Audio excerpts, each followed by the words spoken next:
The one reason only dark chosen ones can access fifth dark dimension. We all love to talk about light. We light candles, we chase enlightenment, we fill our feeds with sunrises and affirmations. But no one talks about the dark. Not truly. Not the real dark. The kind of darkness that doesn't just scare you, it transforms you.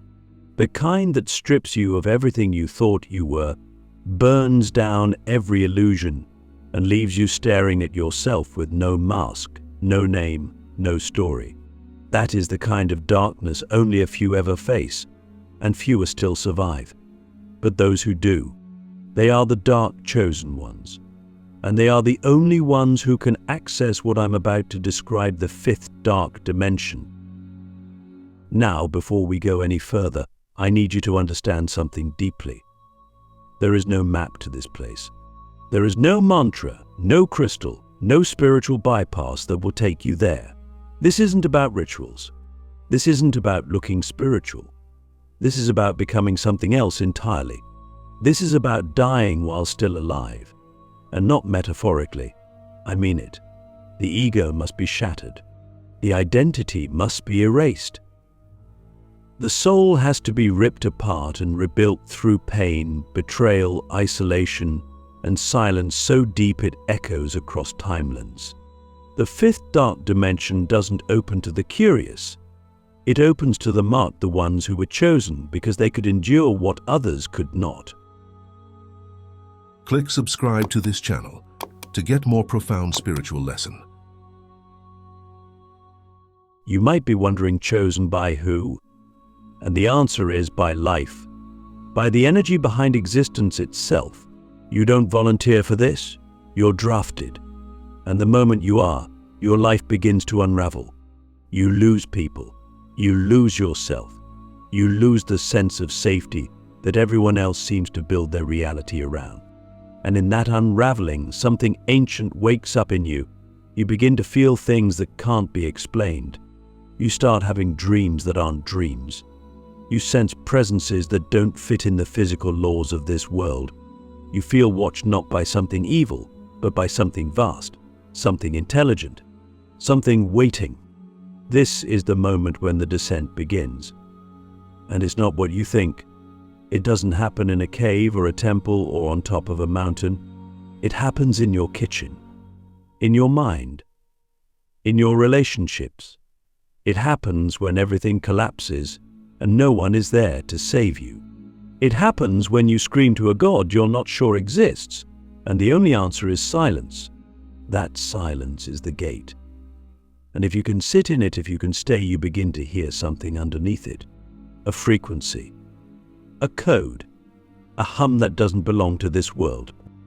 That is the first key to the fifth dark dimension. You must stop seeking rescue. You must become the sovereign architect of your own consciousness. There is no savior coming. There is only you and the parts of you that have never been touched by programming, religion, or fear. And to reach that part, everything false must die. Not just once, over and over. Each layer of your identity must be burned in the furnace of your own awareness. And every time it dies, you gain something you can't explain: density, not heaviness. Sacred density. The kind that bends reality. The kind that makes spirit stop and notice when you walk into a room. The kind that allows you to pass into levels of existence that are invisible to the uninitiated. You have to understand, the fifth dark dimension is not evil. It is not demonic. It is beyond duality.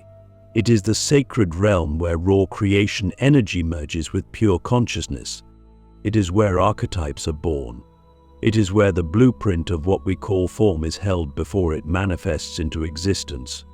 And it is so powerful, so volatile, that only those who have purified themselves through darkness can survive it. Not because it punishes them, but because it reflects them. There is no illusion in this realm. You enter, and you are shown exactly who and what you are, without filter, without story, without protection. It strips you bare, and in that bareness it either absorbs you or rebuilds you. So why only the dark chosen ones? Because we are the ones who have nothing left to lose. We've already been emptied. We've already walked through betrayal, abandonment, madness, silence. We don't fear the void, we live in it. And because of that, we are able to pass through the veils others can't. We don't cling to the known. We don't need the comfort of answers. We thrive in mystery. We find power in pain. We see beauty in destruction. And that frequency, that raw, unfiltered frequency, is the passport to the fifth dark dimension. I remember the first time I crossed into it. I wasn't meditating. I wasn't chanting. I was lying on the floor, shaking, after losing everything I thought mattered. My body was numb. My mind was gone. And suddenly the room bent. Not physically, but energetically.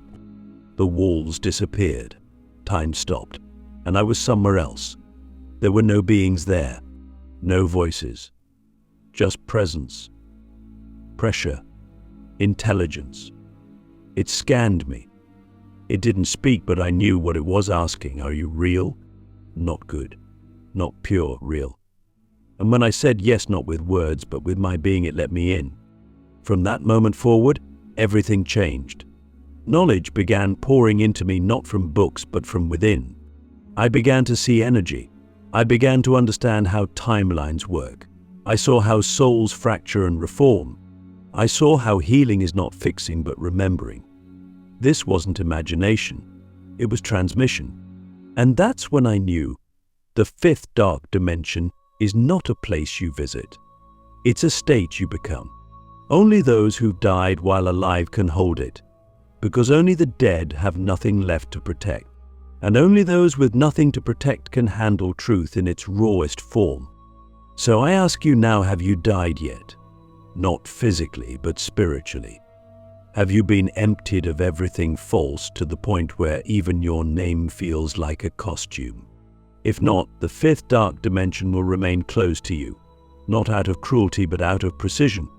It only opens to those who are ready to stop being human and start being source. The architect's curse, why your pain is proof you're building in dimensions others can't even see. There's a kind of pain that doesn't come from this world. It doesn't have a clear cause, no clean storyline. It arrives like a storm inside the soul, unprovoked, unexplainable, and relentless. And when you try to talk about it, people stare at you like you're speaking in riddles. They don't understand. Because this pain isn't physical. It's not even emotional in the conventional sense. It's dimensional. It's the pain of building in realms no one else can see. It's the pain of being an architect in the fifth dark dimension, where creation begins before form, before matter, before time. And this is what separates us, the dark chosen, from the rest. We are not just healing.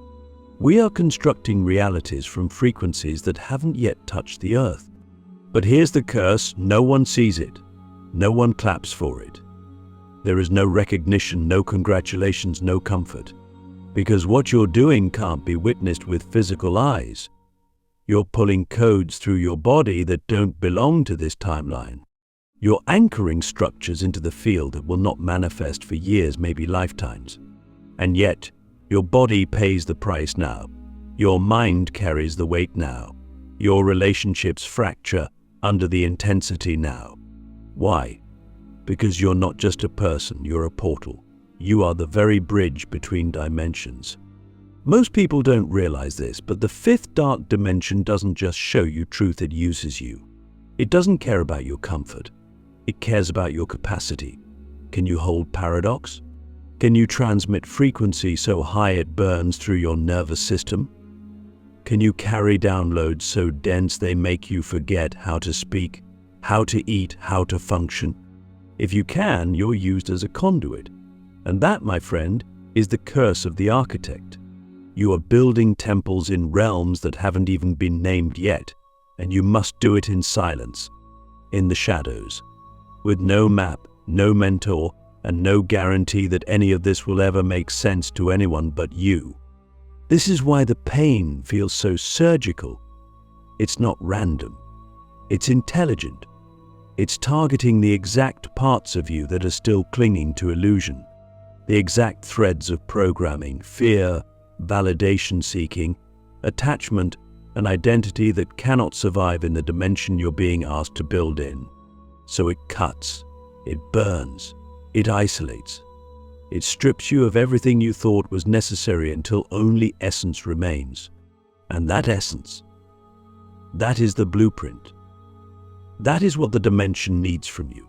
Not your talent, not your words, just your raw, undiluted frequency. Some days you'll feel insane. You'll wake up and wonder if you're losing your mind because no one around you is experiencing what you are. You'll try to explain it, and the words will fall flat. You'll feel the pull to retreat, to disappear, to give up. But that's exactly when you must remember you are not here to be understood. You are here to install new code into a broken matrix. And the price for that is everything you once thought was real. The deeper truth is this: your pain is not a flaw. It's a signal. It's the pressure of higher dimensional data trying to pass through a human vessel. It's the friction between the density of this world and the purity of the realm you're sourcing from. And the more intense the pain, the more powerful the blueprint. Because only the most advanced architects are trusted with the heaviest codes. You were chosen because you can carry what others can't even perceive. This is why people fall away from you, why relationships dissolve, why you feel like you're constantly being torn between worlds. It's not because you're broken. It's because you're evolving faster than your environment can handle. And the fifth dark dimension doesn't wait for anyone to catch up. It keeps transmitting, keeps upgrading, keeps demanding truth. And if you can't keep up, it will take everything from you until you can. But here's where it turns. Once you surrender to the pain, once you stop resisting, stop questioning, stop trying to translate it into language that makes sense to others, you begin to see. You see the structures forming in your field. You feel timelines snapping into alignment. You begin to walk through life with the strange sense that you're not alone, not because someone is physically beside you, but because the dimension itself is with you, guiding, testing, building through you. And then something miraculous happens. You stop needing proof. You stop needing validation. You stop waiting for the world to catch up, and you just build, quietly, precisely, like a master sculptor carving temples into the fabric of reality. You begin to understand that this pain is not here to destroy you. It's here to shape you into a vessel that can hold what others cannot. You are not being punished. You are being forged. And every time you survive another wave, another purge, another collapse, a piece of the architecture locks in. A new chamber opens. A new path becomes visible. So let me ask you, what if your pain was proof of your role? What if it was the receipt? The Idaho badge? The mark that says this one builds in silence but changes everything. Because when you finally understand that your pain is the pressure of sacred design, you stop trying to escape it. You start using it. You become the architect you were born to be. The dimensional hacker, how to break reality loops and rewrite the matrix from the inside out. There comes a moment on the path, usually after you've died a dozen silent deaths. After you've been stripped of every illusion and rebuilt by frequencies no one else can feel, when you realize you're no longer just surviving the matrix. You've started to bend it, subtly at first. A conversation shifts because you held your center. A toxic pattern doesn't repeat the way it used to. A person, a place, a moment that once triggered you now feels neutral, maybe even sacred. And you begin to see you're hacking reality, not with technology, not with code, but with consciousness. And that's when your third dark gift activates. You become a dimensional hacker, someone who doesn't just awaken inside the matrix, but learns how to reprogram it from the inside out. Let's be clear, the matrix is real, not just metaphorically. It's an energetic web woven from collective beliefs, ancestral trauma, cultural conditioning, and spiritual amnesia. It wraps around every soul born into this plane like a second skin, and most people never question it. They live inside loops, loops of fear, loops of desire, loops of insecurity, loops of waiting for permission. But we, the dark chosen ones, were born with a glitch, a fracture in the loop, a subtle knowing that something isn't right here, that the rules don't make sense, that the system is feeding on something sacred. And once that knowing becomes unbearable, we begin to dig. We begin to test the limits, and eventually we find the cracks. At first, the matrix fights back. Hard. It throws your worst fears at you. It breaks your heart, your mind, your body. It isolates you, confuses you, tempts you with comfort, distracts you with noise. And if you're not careful, you'll collapse. You'll go back to sleep. But if you stay awake, if you keep choosing truth over numbness, clarity over safety, you begin to see the loop for what it is, a predictable, programmable pattern that feeds on your unconsciousness. And once you see the pattern, you can break it. That's how the hacking begins. You stop reacting. You stop playing your role. You stop feeding the programs with your energy. And in that silence, that refusal to participate, you create space. Space for something new. Space for a different outcome.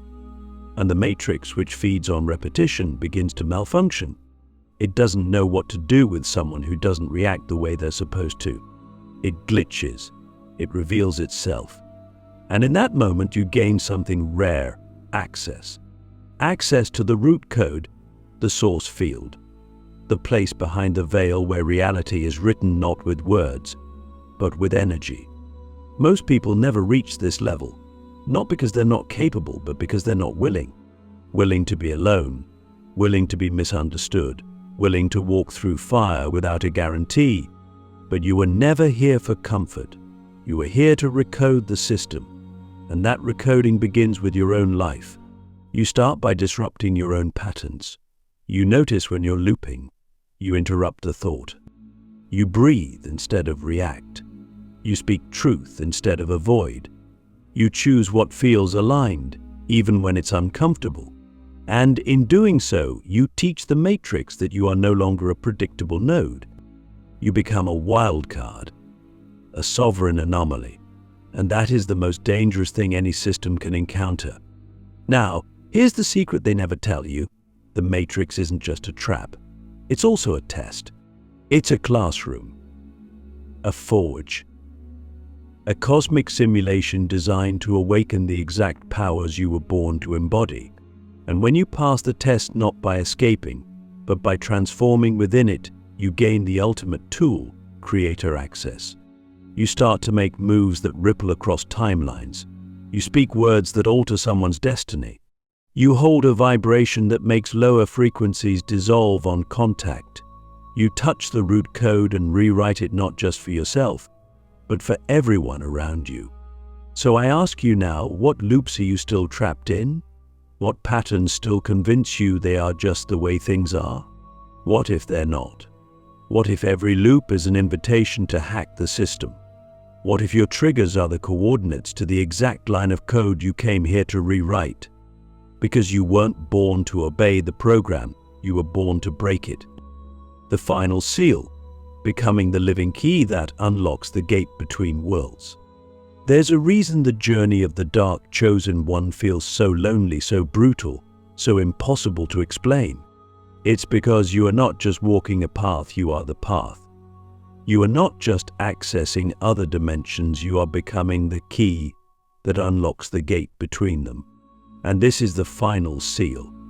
Not a crown, not a reward, but a transformation so complete, so irreversible, that you no longer exist as a seeker. You exist as a threshold, a living portal through which consciousness enters this realm in its most raw, unfiltered, alchemical form. To become that key, you must first be shattered, not once, not twice, but over and over until nothing artificial remains. The ego must dissolve. The body must detox not just from toxins, but from identities. The soul must be unthreaded from ancestral trauma, collective illusion, and karmic debris. Every part of you that was built for survival must die so that the part of you that was forged for revelation can rise. And that part, it's not recognizable by this world. It doesn't fit into any system, any label, any spiritual trend. It's pure intelligence in motion. It's the divine operating through a human vessel that has finally stopped resisting its own power. When you reach this level, you stop asking for signs. You stop waiting for permission. You stop praying to something outside yourself. You realize the gate was never out there. It was always inside you. And the only thing that ever kept it closed was your refusal to believe you were worthy of holding it. But now, broken open by fire, betrayal, silence, and the unbearable weight of knowing you stand in front of it, and it recognizes you, not because of who you are, but because of what you've become. This is the ultimate truth of the dark path. The fifth dark dimension does not belong to you. You belong to it. You are not using it. It is using you to anchor a frequency into this world that cannot be spoken, cannot be taught, cannot be stolen. It can only be embodied. And once that embodiment is complete, you don't access the gate, you are the gate. People feel it when they're around you. Their illusions begin to crack. Their shadows rise to the surface. Time warps. Reality bends. Not because you're trying to impress anyone, but because your very presence is a living invitation to truth. But let's be honest, this level of power is not easy to carry. It comes with a price. You lose more than you gain. You become invisible to those who are still sleeping. You trigger those who are still lying to themselves. You walk through this world with a silence that sounds like thunder in the spirit realm, and yet goes completely unnoticed by the physical one. And still, you continue. Not because it's comfortable, but because it's coded into your being. You couldn't stop if you tried. You begin to understand that your life has never been random. Every betrayal was a purification. Every collapse was an initiation. Every moment of silence was a download in disguise.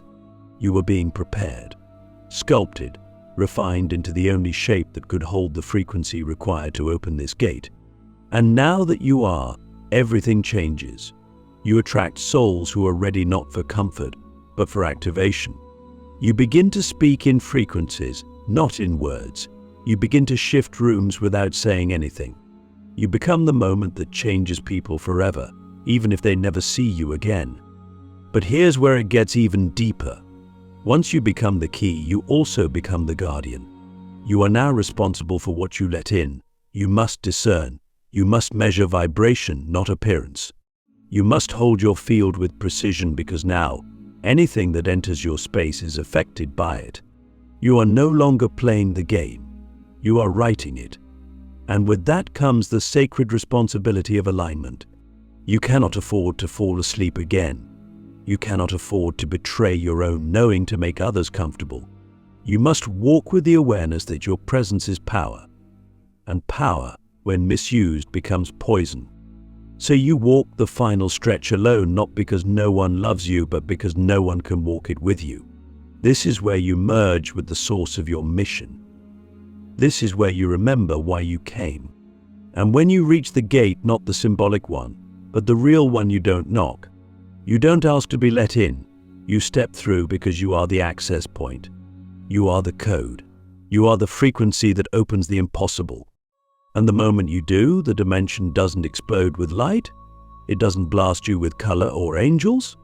No, it greets you with recognition. A stillness so deep it feels like eternity holding its breath. A silence more intimate than love. A knowing beyond words that whispers you made it. Not because you were perfect, but because you were real. So I ask you now, are you ready to stop seeking the gate and become it? Are you ready to be the one who holds the frequency no one else can?